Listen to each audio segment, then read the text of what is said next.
नमस्कार, आप देख रहे हैं न्यूज फॉर नेशन और मैं हूं आपके साथ शिप्रा झा। तारीख पर तारीख दामिनी फिल्म का सनी देओल का ये डायलॉग आप सभी को याद होगा और ये डायलॉग को अब चरितार्थ कर रहे हैं बिहार में हम के सुप्रीमो जीतन राम मांझी।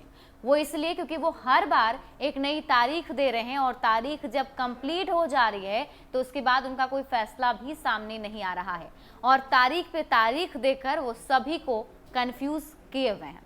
हर बार लगता है कि शायद इस बार जीतन राम मांझी कुछ बड़ा फैसला लेंगे। हर बार ऐसा समझ में आता है कि हो सकता है इस डेट को जीतन राम मांझी ऐलान कर दें कि आखिर उनका अगला कदम क्या होगा, लेकिन ठीक उसी डेट को वो पलटी मार जाते हैं, या तो खुद सामने नहीं आते हैं और किसी और को भिजवा कर अपना जो भी प्रस्ताव होता है वो मीडिया को बता देते हैं। सबसे पहले शुरुआत करेंगे 25 जून से। कोऑर्डिनेशन कमेटी की मांग को लेकर लगातार जीतन राम मांझी महागठबंधन को अल्टीमेटम देते आ रहे हैं और सिर्फ ये अभी की बात नहीं है, लोकसभा चुनाव के बाद से ही जीतन राम मांझी हर दिन कोऑर्डिनेशन कमेटी की मांग महागठबंधन से करते हैं और उनकी सुई यहीं पर अटकी हुई है। और दूसरी तरफ राजद कोई भाव ही नहीं दे रहा है, क्योंकि महागठबंधन में जहां एक तरफ कांग्रेस और जीतन राम मांझी की पार्टी हम, रालोसपा, ये इस सब जो है साथ में है, तो वहीं राजद कहीं ना कहीं एकलौता और अकेला चल रहा है। और महागठबंधन में हर बार जीतन राम मांझी जो है राजद से ये उम्मीद करते हैं कि शायद इस बार कोऑर्डिनेशन कमेटी पर बात बन जाए, लेकिन वो बात नहीं बनती है।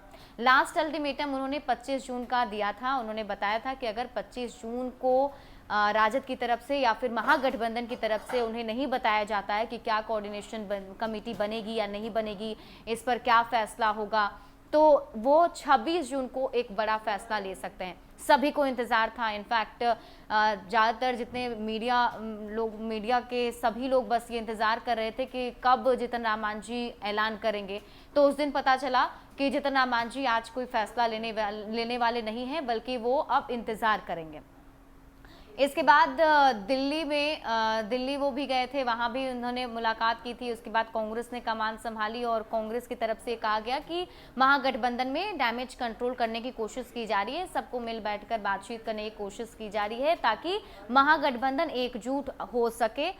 इसको लेकर एक वर्चुअल मीटिंग भी हुई थी जिसमें कांग्रेस के बिहार के प्रदेश अध्यक्ष मदन मोहन झा, रालोसपा के सुप्रीमो उपेंद्र कुशवाहा, जीतन राम मांझी और राजद की तरफ से मनोज झा इसमें शामिल हुए थे। और तब बोला गया था कि 7 दिन का और वक्त दीजिए, बस 7 दिन में सब कुछ फाइनल हो जाएगा, बता दिया जाएगा कि आगे की रणनीति क्या है, कोऑर्डिनेशन कमेटी बन रही है नहीं बन रही है। लेकिन 7 जून की जो अवधि थी वो 2 जुलाई तक थी और 2 जुलाई का वक्त भी खत्म हो चुका है। इनफैक्ट आज 6 जुलाई है और अभी तक जीतन राम मांझी की तरफ से कुछ भी नहीं बताया गया है कि आगे वो क्या करने वाले हैं। वो महागठबंधन में रहने वाले हैं या महागठबंधन से जाने वाले हैं तो कहाँ जाने वाले हैं, इस पर अभी तक कोई कंफर्मेशन उनकी तरफ से नहीं आया है। ऐसे में सब कोई मांझी को लेकर अब कंफ्यूज भी हो गए हैं और अब तो एक नॉर्मल सी बात बन गई है कि जीतन राम मांझी कोई फैसला लेने वाले हैं। अब इस पर उतना शायद कोई ध्यान भी नहीं दे रहा है, क्योंकि बार बार वो तारीख पे तारीख दे रहे हैं और अपना डिसीजन जो है नहीं सुना पा रहे हैं। अब कोऑर्डिनेशन कमेटी की मांग क्यों की जा रही है, इस पर भी ध्यान दे दीजिए। और कोऑर्डिनेशन कमेटी पर राजद कोई कुछ क्यों नहीं बोल रहा है, इस पर भी अगर ध्यान दिया जाए तो कोऑर्डिनेशन कमेटी जरूरी इसलिए बनाना क्योंकि जीतन राम मांझी का कहना है कि अगर हम कमेटी बनाएंगे तो उसमें सभी लोग मिल बैठकर बातचीत करेंगे और फिर तय करेंगे कि महागठबंधन में सीट शेयरिंग पे किसको किसको कितनी सीटें मिलेंगी और महागठबंधन का नेता कौन होगा।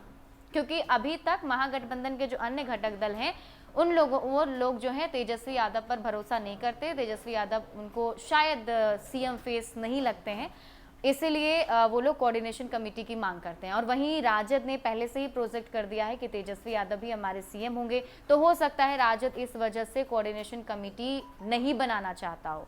और अगर कोऑर्डिनेशन कमेटी बन जाती है तो उसमें फिर प्रेशर पॉलिटिक्स होगा या फिर सीट शेयरिंग की फिर बातचीत होगी, जिसमें कि राजद ये चाहता है कि सब कुछ मतलब एक तरीके से बिहार विधानसभा चुनाव में अगर लीड किया जाए तो राजद ही लीड करे और ये सब जो घटक दल हैं वो राजद के अकॉर्डिंग चले।